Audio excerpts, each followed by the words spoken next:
Sure. Thanks for joining us live with Miami's Community News. And folks, we do the Miami-Dade County folks a lot. And I got to tell you, Fanny Navarro is my favorite person. She speaks clearly. We never have to worry whether people are going to see you or hear her. You're with the Parks Department. We are so happy that you're here. And this is July, as a matter of fact, the middle of July. But so tell us what's going on in the Parks Department. Michael, for July. Always great to be here. And of course, July is National Parks and Recreation Month. So what's the best way to share community news with our great park professionals in this great National Parks and Recreation Month in July? So what does that mean to us as consumers of parks, all right? So parks and recreation is critical to a community, right? The health, the wellness, the fun, the outdoors. And July is an opportunity for the community to go out and really celebrate for 31 days the importance of parks in their lives. So for our community, we are the third largest parks department in the nation. No, really? Yes. So how many sites are there that are deemed a park? So 278 Miami-Dade County parks. Now, that doesn't include our region where we have municipal parks as well, state parks and national parks. So when you think about it, I mean, everybody thinks of Miami as the concrete jungle, but honestly, the little green spaces really make a difference in seeing Miami differently through parks. There's one park, there's a soccer park out in Kendall, right? And there's this long walk. By one time I had a death in the family. I said, you know what? Somebody says, go over there, walk it. I got to tell you, it was great. I was crying and laughing and screaming the whole way out there. There were a couple benches so I could sit down, and it was beautiful. Like you could see the kids and the big kids too playing soccer. So there are lots of parks. So let's talk about the ones that we're accustomed to. Tropical Park, one of the great parks, is certainly on the south end. That doesn't include anything else. What's going on over at Tropical Park? Well, Tropical Park is one of our regional parks, one of the largest parks, one of the most diverse parks, from the equestrian center, right? You have the lakes as well. You could go fishing at Tropical Park. They have a beautiful outdoor fitness center. And of course, the trails, Soccer 5, our tennis center, the boxing arena is out there. Tropical Park has something for everyone. And how about those community events that happen out there as well? When we look at that, when the people are out there enjoying themselves, especially during the summertime, I think is the hill still there? The hill is there. The hill's still there. I know lots of young joggers like to race to the top, all right? And then on the entrance off of Miller, as soon as you pull in there, there's long and winding road. You do a couple miles an hour, people out there by the lake, sitting there with their family and friends, and I think they feed the ducks as well, right? And it's really very pleasant. And when you get into the park, there's no question that you start leaving all that other stuff behind. The settings is just really wonderful. You do, whether you are really focused on running on the trail, because that hill is known for our high school running teams and just conditioning out there, or the dog park. There is a designated dog park for small dogs and large dogs. You also have the track. You have the stadium. Frankie Ruiz, way to go, Frankie, absolutely. baby. Shout out to Ruiz. I think he's in New York. But it's amazing whether you like an outdoor activity or you just want to have a picnic or learn how to fly a kite or learn, hey, how to ride a bike. And I mean, for us teenagers, sometimes we might have our first kiss there. Right. Just saying. But great memories. Great memories. And there's boxing rings over there, and all the dads are pushing their kids on. And I used to be a hobbyist with boxing, so I used to go watch all the kids and young kids over there. And it's really good for building character for people. Well, character for individuals, making memories with family, and character for a community as well. We just opened up a cultural arts center there as well. We also have a farmers market there happening on Saturdays. So when you think of a community character, parks are really that fabric of the community, right? Yes. And before we get on to some of the other activities, the horse and cattle show has been delayed for at least on site for the last 2 years, but we are very active. I live in horse country, and we see there are people from around the world that come. International. Yes, it was a big, very, very, very big deal. And this is a great time for people to get together and to meet the people with whom they were doing business. And as I said before, if my wife would leave for that weekend, she'd come home and there'd be little sheep running in the backyard and the chickens and maybe a little cattle or two running around. But she's got She has the leash on me, so nothing. So I get to go there and have a good time. And that's what July Parks and Recreation Month is all about. Bringing in those beautiful park memories, getting to know the park staff. That's what we celebrate in July. And Tropical Park is just a jewel there in between that Westchester area, right by the expressway. So anyone from our region can travel to that park. And of course, 278 parks in the community that are truly creating memories in our community. Let's talk about Reynolds Park, where I grew up in that area. When I was this big, my parents used to dump North us. Miami. Used to let us go out there. All right. So tell us about what's going on at Reynolds Park and the size of that park. So Reynolds Park is known as one of our heritage parks, and our heritage parks really focuses on the history of parks. And of course, during the 1930s, the CCC had to bring our men back from war. And then what they did is they created beautiful green park spaces. So Reynolds Park is known for that beautiful hill with that rock structure. Well, that was created by the CCC, the Conservation, CCC, the Conservation Corp. And the beautiful part about that park is that it has history. It's got nature elements. The trees there are remarkable, right? And then you also have a golf course, so it brings a little bit of the present in as well. And it is the major site to a great event that we host every year called the Love-In, or I also like to refer it Party in the Park. But historically, it's called the Love-In. It's like Woodstock? It's reliving Woodstock, absolutely. And we will be celebrating that this year. So I look forward to coming back and sharing some event information about the Love-In happening in September. So when folks go to there, geographically, where do they live? Do people travel a distance to go to these parks? Like, do you have to Reynolds? People from all over go there. So they do. Reynolds has a great history with the communities of North Miami, and of course, it brings visitors from our Broward area as well. We also have a golf course there at Reynolds too. So I think the park not only serves the community and as a heritage park, it also brings that nostalgic historical sense for those surrounding the. Yeah, as you talk about, I'm there as an 8-year-old. The Tri-County, right? Yeah, it's like amazing. And then let's look at there's in this area we have the A.D. Barnes Park that's on Bird Road. And you have Sadowsky Park. We're going to go over some names and how some of these parks were named. There's one park that also has some critters. Which park? Where do people go for that? So A.D. Barnes Park, which is also a nature center, also houses all of our animal ambassadors, right? But when I think of animals in our park system, I think of Zoo Miami. I have to be honest, right? So Zoo Miami is part of the Miami-Dade County Parks and Recreations Department, a great attraction. Top 10 zoo in the nation, doing incredible stuff for conservation. Not only do they exhibit native wildlife, they're saving animals across the globe. When you think about how things have changed in the last 50 years, how we look at animals and how we look at trees and we look at the ocean, certainly has evolved. And because of people like you that are committed to making this for sure to happen, so that the plants are there, so the parks are there, so the animals, we look again for the zoo and the corresponding organizations. And of course, can't say zoo without saying Ron McGill. And we see they frequently post some of the new critters that are born there. It's really amazing. It is. And I'm glad you bring that up, Michael, because a lot of people, when they think of parks, they think of playgrounds and ball fields. But Miami-Dade County Parks is beyond parks, right? And one of the things, in fact, one of the pillars of our department is conservation.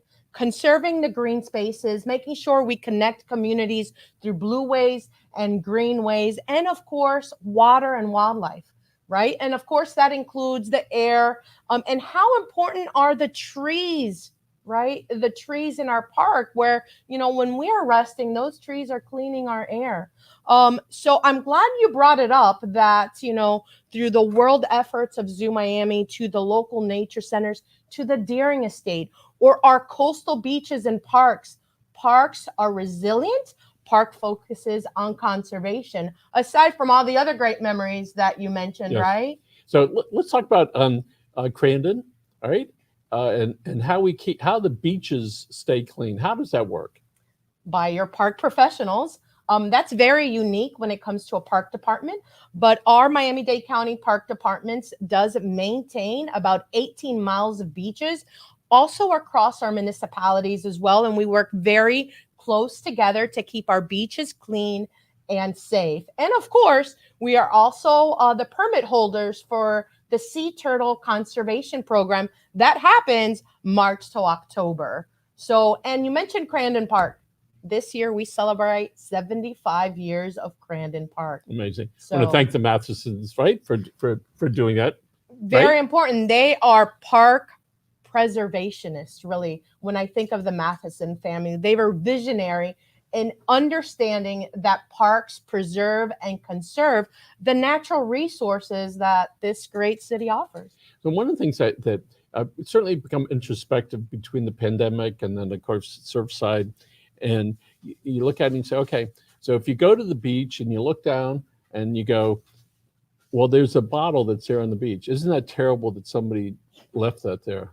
And we should look to ourselves and say, where are we leaving those bottles? Where are we leaving that litter that we didn't think about? That? Where are we leaving the stuff that people dump out on the roads? The reality is the dirt that's there, the trash that's there, humans put it there. It's not generated, from the ground. So what can the Parks Department do so that people are a little bit more acutely aware to keep the area at least as clean as it was when they walked in? Well, Miami-Dade County Parks alone cannot do this. We have wonderful partners that we deal with and collaborate with, having beach cleanups, educational information, either virtually or our partners come together to really share the importance of decreasing plastic debris from your home, right? And the interesting thing is that when we get debris to our oceans, our shorelines, they come from all over the world. And we do collect them. We also work with local artists who gather these plastic and create artwork, really sharing the message of recycle, reuse, refuse. Have you heard of the refuse aspect? No. So, growing up, we thought of the 3 R's: reduce, reuse, and recycle. Well, now there's refusal, where refuse those plastic bags, bring your own bags, so that way we could decrease that plastic that's going into the ocean. And with Crandon Park, we have great partners there. Our coastal beaches are now offering community cleanups. Eco Adventures actually offers a cleanup with a science twist. We actually measure and weigh out all the plastic that comes into the ocean. So when we do have to make decisions, Eco Adventures could say, hey, the number 1 plastic that's showing up at our Crandon Beach are those Capri Sun straws, right? That's just a sample. Data's not in, but I could tell you that plastic is definitely a priority. So one of the things that we realize is when people bring this to our awareness, that people start shopping differently. The restaurants start serving a little bit different. And that does make a change. I was at a restaurant the other day, and within a couple seconds, I realized it was a paper straw. How wonderful is that? And it's just like, what took us so long? Yeah. But it was awareness of people like yourself and the county and other entities that say, hey, we don't need that anymore. Yeah, it's those small behavioral changes. And I know a lot of people don't like the plastic straws. I'm one of them, but I carry my metal straw with me. So that way I don't have to rely on the restaurants. And I don't like the paper straws. I'm glad I have that option if I don't have my metal or glass straw with me. But yeah, it's those behavioral changes. What are you recycling? What are you, as a consumer, doing for the benefit of the earth, right? Yes. And I'm glad you mentioned Crandon Park. And if you don't mind, if I could tell a producer, because it is July Parks and Recreation Month, so we do have a small video since you brought up Crandon Park. How about that? Tommy, what do you think? I mean, we don't have to play the whole video, but let's hear what the community has to say on this July Parks and Recreation Month about Crandon, which is one of your great sites you brought up.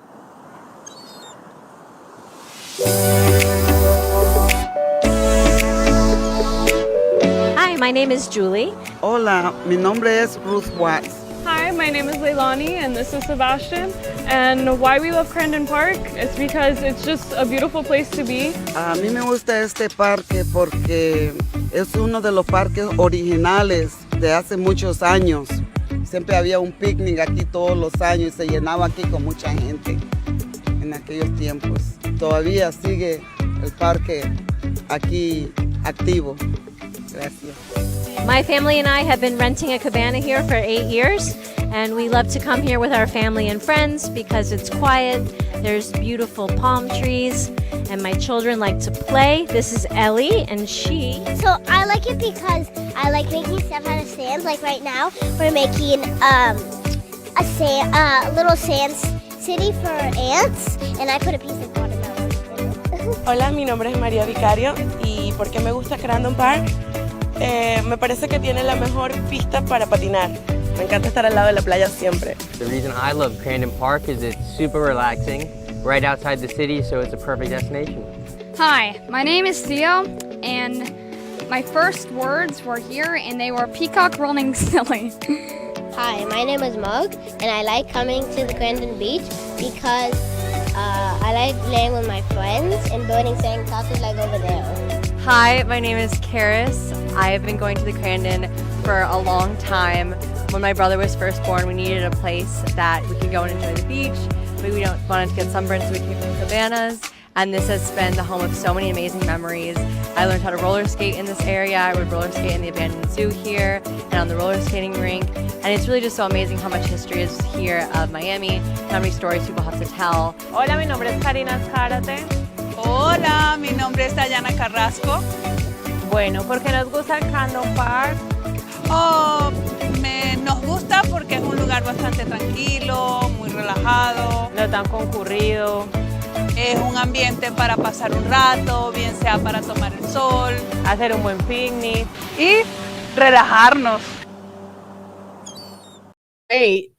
Terrific.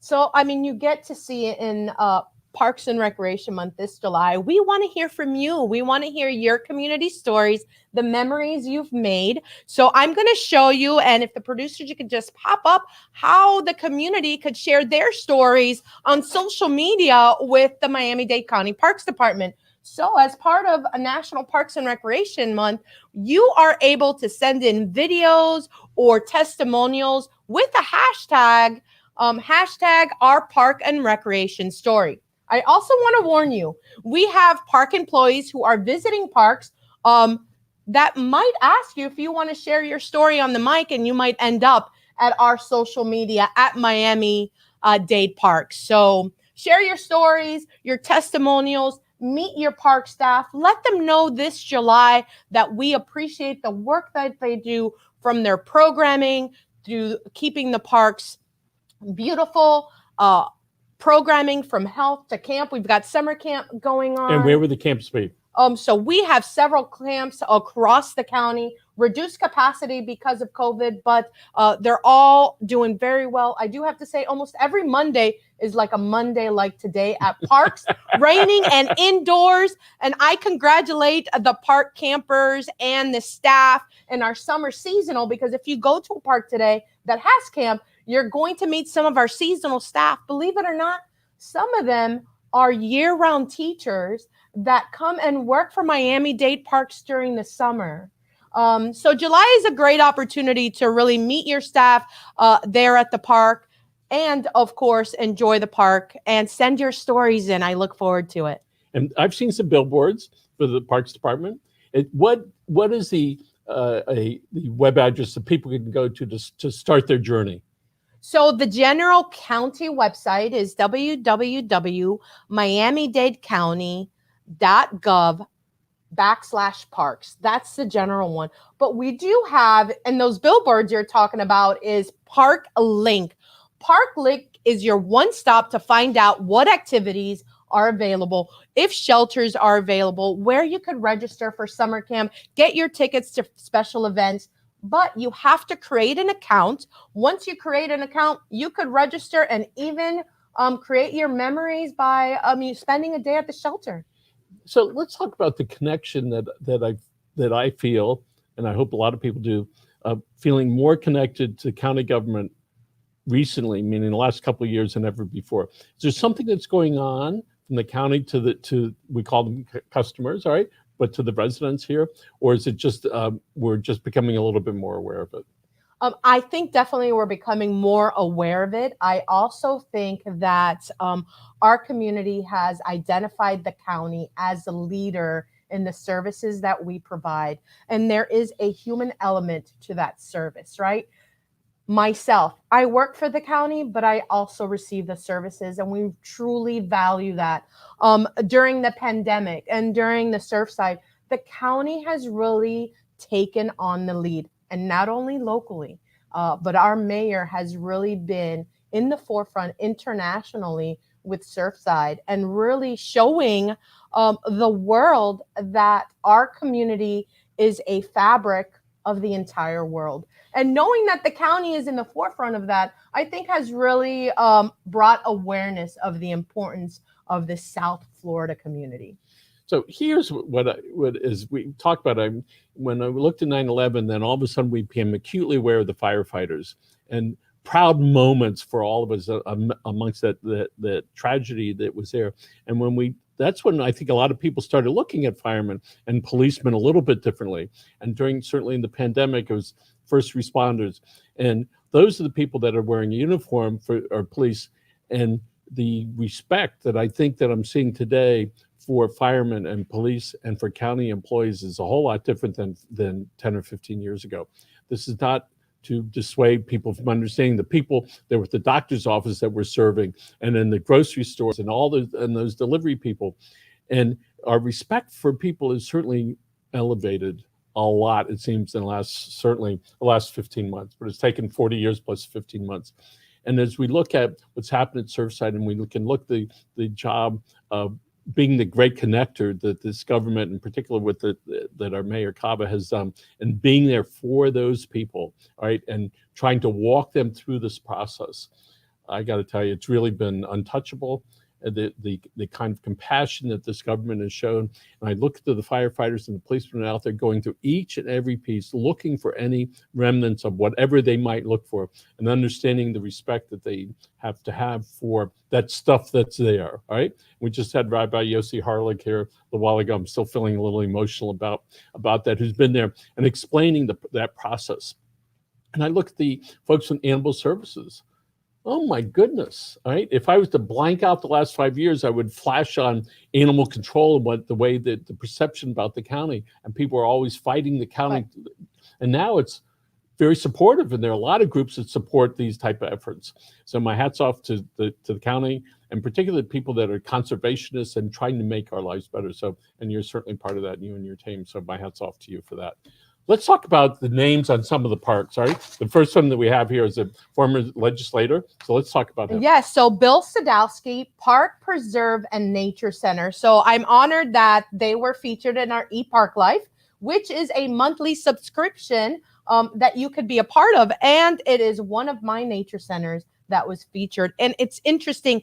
It's nestled in Palmetto Bay. So we have a great relationship with that municipality. But this little patch of heaven at Palmetto Bay area is remarkable. And of course, we have the series, What's in the Name? So I'm going to look at my cheat sheet because I want to make sure that I have this right. So Bill Sadowsky, actually, it was William E. Bill Sadowsky, right? And a little bit about Sadowsky, his reputation was the desire to really improve the community. He was a politician, but I did not know this. So he also had a law practice, and he focused on environmental law.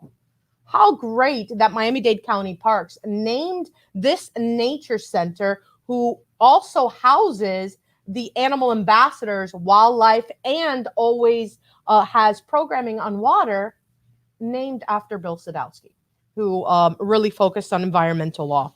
He was called back to the political world, and I didn't know this either, but he also focused on community development and affordable housing. Yes, there's the Bill Sadowsky Act, which money is supposed to stay in there and be used for housing. Unfortunately, some of the state legislators decided to raid that, and it's being addressed as we speak, right? And today it's known as the Department of Economic Opportunity, yes. Right? So, and by the way, I didn't know that he died in a plane crash at such a young age. Neither did I. So through the history, and did you know the name of the park? I did. 48 years old. He passed away in 92 on a plane crash. By the way, so there was somebody I know, Steve Cody, who worked with him back then. So my hats off to the Sadowsky family and to Steve Cody for doing that. Okay, so let's talk about we've got another couple names that we want to go over. So today we're going to focus on Bill Sadowsky, but we have a lot of things happening at parks this week. Let's hear about it. Absolutely. So a little bit across our entire region, because, Miami-Dade County Parks and Recreation and Open Spaces Department serves from the north all the way down south. So aside from our summer camp that is going on, we have several community activities taking place. UF IFAS Extension is part of Miami-Dade County Parks. Say that again. UF IFAS Extension is part of Miami-Dade County Parks. University of Florida. Gators. Yes. Go Gators. Okay. I'm a Gator. Okay. I mean, UM and Gators have the color orange, right? So with that, July 10th, Rain Barrel Workshop and Water Conservation. It's the rainy season, folks. This is the opportunity to save your water, conserve water, so that way when we get into drought, your rain barrels are full to water your plants, right? Or even to wash some items in the backyard. With this workshop, the workshop will be a virtual workshop, but then you have to go to the site in Homestead to pick up your rain barrel. So this workshop allows you to take home your own rain barrel and set it up. That's happening July 10th. So you set this up off the ground. They're going to teach you how to do it. You can do, and it's going to collect it, right? That you can use that water for other things. It comes with the spigot faucet, so it comes with that as well when you pick it up from UF IFAS Extension. Through the workshop, they tell you how to set it up, the pros and cons. And so one of the things we recognize when we start doing these little things, it helps change your mentality about a lot of things. Not just that. Not just that. That's the beginning of the formation of a new mindset. We know when we make photographs, we have pixels. Put a lot of pixels and all of a sudden you have an image. So this helps create great minds, especially for the little kids to be able to do that. Yeah, and they're natural resources. This is just rain, water that's coming down, but now you're going to save it and repurpose that for your household. If we look at solar power on roofs and solar power cars, look back 20 years ago, and it'd be like, oh no, that's all phony baloney. I always think of the Jetsons. I'm dating myself, right, Michael? And you go, well, even so back then, that was the idea that was floating around, and it's taken that long, right? And when the big guys like Florida Power and Light now has these big plants out there, and what's the guy's name from Tesla, Elon Musk, to be able to go, let's try something crazy, right? And he did that. And so you think, is it a car company? Is it a battery company? Is it whatever company it is? But once that awareness starts, right, then everybody can buy into it. So reusable, resources have become critical. So there's this concept about don't use one-time plastic. What's the single-use plastics, right? Like your water bottle. And I know a lot of us, it's very convenient, but I challenge all of you, if you're going to have a water bottle, try to use that water bottle 3 times before you recycle it, right? Or convert it into something different. So I know that's just small behavioral changes, but like you said, the more you're aware of it, the more you practice it, you slowly, once you get that water bottle on your hand, hopefully it's okay. Before I recycle it, I need to use it 3 times. So I've been fortunate enough to talk with a lot of folks from the Public Works Department. So the other day I threw something in the garbage can and I missed. I went back and I picked it up. Right. And I'm going, okay, it's okay. All right. Just go do that. All right. And when I put out the green cans now, I put them this far apart. I'm going, boy, look at me. But it works. But you're catching yourself making those small behavioral changes that in the long run will be very impactful. So I asked my wife, what should we do with all these half-filled, half-gallon barrels of I was going to say ice cream of paint? Well, we had the house painted. And my wife said, you have to take all our old ones. That's part of the deal, right? Because they would have sat there for years and years because we're not sure what to do. So the county has places where people should take that and do not put it in your garbage, right? Do not. Take it down there. Do not put it in the ground because you don't want to be drinking it. Absolutely. So tell us a little bit more as far as after the So this week we've got a lot of things happening at parks. July 13th, Tropical Fruit Tuesday with Fruit and Spice Park. And so this is a webinar with our fruit and spice park. If you haven't been there, it's amazing. And guess what is the fruit fact of the day? Which is? It's all about mangoes. Is the season about over?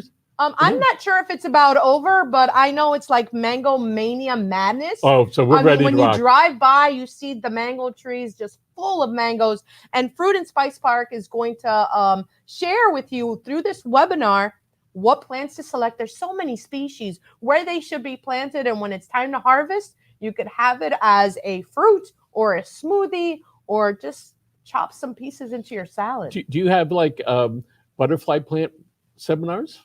So we do. UFIF Extension does have that as well, but parks have a mission called Parks for Pollinators, and you're going to see these little gardens popping up in your parks where we plant pollinator plants, right? From butterflies to bees, and that's important. We went out and we bought a bunch of those plants, and I forget which ones they were, but within a couple of days, we had the grandkids out. Look. We're showing them, all right? And that's going to be a butterfly soon, and we can sit out on our front porch and we can watch the butterflies. And it's pretty amazing how we can attract that to our lives. Absolutely. And they've been around for a long time. And unfortunately, because of development, some of these little green pockets for pollinators have unfortunately gone away. But again, behavioral changes, humans have the power. So find out what those butterfly plants, firebush, or milkweed, and plant them during your planting season, right? And why not make your yard a Florida-friendly yard? Of course, UFIFIS offers those great workshops as well. But parks have Parks for Pollinators, and you'll see the little designated areas in parks that have specialized plants for butterflies and other pollinators. Big kids like to watch those too. Oh, absolutely. I mean, even from the, through the metamorphosis, you see the caterpillars eating all of the milkweed. You come back, it's a chrysalis, and then you have a nice colony of butterflies that visit that area. Again, making memories at parks, right? Yes. All right. So something that happens Monday through Friday on channel 76 or Miami-Dade TV Live, stay connected and be part of the Feeling Fit Club. So if you're an active older adult, get fit at home. And Miami-Dade County Parks is offering these sessions live either on channel 76 or Miami-Dade TV. Again, we have something for everyone. Rolling on to July 17th, free nature walks at your nature centers. So we have that happening as well. And for those of you who like to cruise on a boat, July 17th, actually July 18th, we have the Biscayne Bay Sunset and Moonlight. So on one trip, you'll get to see the sunset and the moonrise, see the Miami skylight through our historical boat called the Explorer, where Eco Adventures teams up with our marina team, and we have a beautiful cruise to see the sunset, the moonrise. Typically, and how long is that ride? It's about 2.5 hours. And I took it, and it was magical. And the boat, what type of boat is it? So it's a large pontoon. Which sits about 50, of course. 50. 50. We do have capacity because of COVID, but that is running. That's happening on July 18th. And Daring Estate also offers great cruise experiences as well. They have historic boat tours to Stiltsville and to Boca Chica. So, Miami-Dade County Parks uses their greenways, their green spaces, and our waterways as well. So it's really amazing when you talk about 200 plus parks, 278 and counting. It's amazing, all right, that the county had that vision to be able to create this. It is. And, Miami-Dade County as a region, working with all the other municipalities, state parks and national parks, we have a parks master plan where we want to connect the parks. We're nestled between two parks, Biscayne National Park and Everglades National Parks. With all of these park systems, right, we hope to connect these two national parks at some point. It's a 50-year vision, but we've already completed over 500 trails to connect these communities through parks with the help of all of our municipalities. So it's exciting. And what is called the Underline? Is that a name, something park? So the underline park is that green space under the Metro Rail, Yes. right? And the underline has a great community group. They've all finished, already finished a section of it. And man, it's really rolling fast and it's beautiful how they've been able to focus on that green space and making it a park. I understand that Miami-Dade College and a couple of its students created from a QR code a whole journey, a digital journey. You can go there and you can do all the stuff. And they make, speaking of butterflies, what butterflies are there, and really create a vision for everybody. So my hat's off again to Miami-Dade and the students who have that ability to be able to create that. And Friends of the Underline with Meg Daly, just to have that vision and through her experience and how she has improved, the connectivity of that area. Check it out, Brickell Backyard. It's amazing. In fact, the Underline is part of the miles in the Miami-Dade County Parks and Open Spaces plan. 40 years ago, 35 years ago, we got 2 minutes left. My father, who was a runner, right? He used to run underneath the Metro Rail. And so I'm going, I don't know. I'm not sure I want to do that. All right. But you never know where the vision's going to come from. And so you go, look at this. All right. And so here it is. Years later, somebody says, let's take part of this unused area and create something that people can share. And making it safe. New crosswalks, new adventures, different spots, whether it's bringing in, our business or our local community, adding arts. It really has been a great project for our community. So how are you going to stay connected? Make sure that you create that account with ParkLink. Okay. Right? So that way you don't miss any of the great park adventures. And I want to be back on Monday. Could we start this again every Monday? Absolutely. You and me, babe. I really enjoy being here today, but I don't want you to forget July is Parks and Recreation Month. Share your stories, meet your park staff, and celebrate with us this July at a park near you. Wow. Fanny Navarro from Miami-Dade Parks, thank you very much for being here. Oh, there is Michael Haber from a lawyer's got a show going on. Thank you for being here. Again, folks, this is live with Miami's Community News. Again, my congratulations to Miami-Dade County and the departments that are there and the passion that each of you show. Fanny, thank you very much. My pleasure. All right, and have a good show. And Tommy, thank you for your help.